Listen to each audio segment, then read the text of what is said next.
Olá, boa noite. Muito boa noite para você. Deve sair a qualquer momento a sentença dos 3 médicos acusados de retirar rins de pacientes para transplante sem a confirmação de morte encefálica. A repórter Brisa Albuquerque acompanha o julgamento e fala ao vivo lá do Fórum de Taubaté. Muito boa noite, Brisa. Boa noite, Rosimara. Há quase 3 horas, os 7 jurados estão reunidos em uma sala secreta aqui na sala do júri, aqui no Fórum de Taubaté, para decidir se os 3 médicos são culpados ou inocentes pela morte de 4 pacientes. Em seguida, eles devem fazer, na verdade, eles devem votar.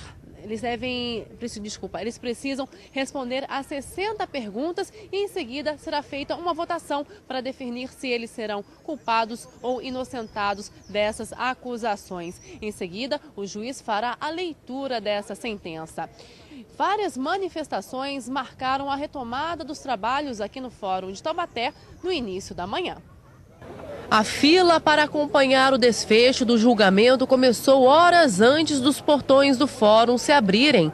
Já são 4 dias de julgamento, vale a pena, está bem acirrada a discussão entre promotor e advogado. Vamos ver como é que vai ser. Acho importante porque para adquirir maior conhecimento, vendo o trabalho do promotor quanto dos advogados, que ambos estão sendo muito firmes, né, muito convictos. Do lado de fora do fórum, faixas de apoio aos réus. O júri estava marcado para recomeçar às 9h30 da manhã. O médico Rui Sacramento, um dos acusados no processo, estava confiante na absolvição. Acredita na sua absolvição hoje, doutor? É claro, é claro. O julgamento entra na reta final. O principal ponto de discussão entre a promotoria e a defesa são as provas que confirmam a morte cerebral dos 4 pacientes envolvidos no caso.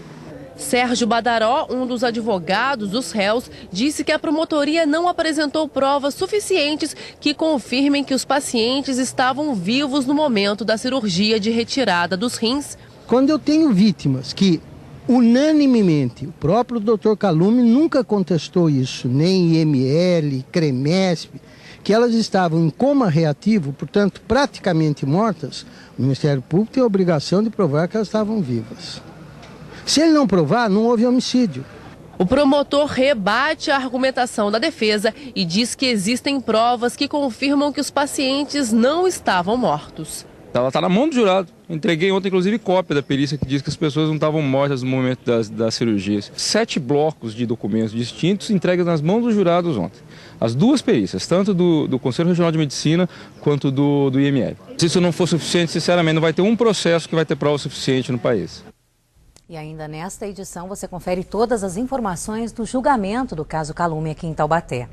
Bom, a suspensão da transferência de presos para o CDP de Taubaté por determinação da Justiça e o atraso na reforma do antigo cadeião do JK agravaram ainda mais a situação do sistema carcerário da região. A consequência é a superlotação das cadeias. Só em Guaratinguetá, o número de presos mais que triplicou nos últimos meses. Uma bomba prestes a explodir.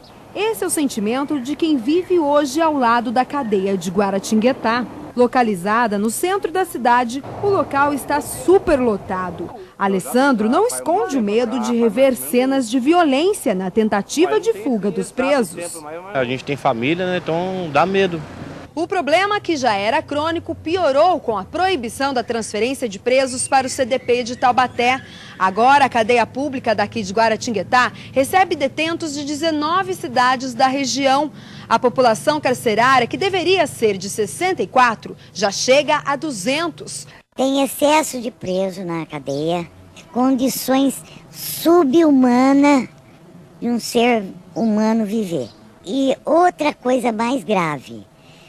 Os presos ficam presos porque faltou de pagar a pensão, o outro porque cometeu um deslize no trânsito, fica junto com o traficante, com o facínora, com o estrupador, fica tudo junto. O CDP de Taubaté está com 850 presos excedentes. Por isso, desde outubro, por determinação da juíza Sueli Zeraich, da Vara de Execuções Criminais, a unidade não recebe mais detentos. Lorena também sofre com a superlotação. Com capacidade para 24, a cadeia hoje abriga 42 homens. A Secretaria de Administração Penitenciária do Estado tem realizado transferências para tentar controlar esse excesso. Mesmo com a população carcerária bem acima do limite em Guaratinguetá, a delegada seccional garante que não há riscos de rebeliões e fugas. É uma superlotação que pode gerar um problema para a administração da cadeia. Por isso mesmo, houve reforço de policiais e a população pode ficar tranquila porque isso tudo está correndo dentro da normalidade. Ainda segundo a delegada, o problema só deve ser amenizado após o fim da reforma do centro de triagem, o antigo cadeião do JK em Taubaté. Mas a obra orçada em pouco mais de R$1 milhão em parceria com a prefeitura se arrasta desde setembro e ainda não tem prazo para ser concluída. Aí nós passaremos a receber apenas os detentos de Guaratinguetá, ou seja, de 9 municípios.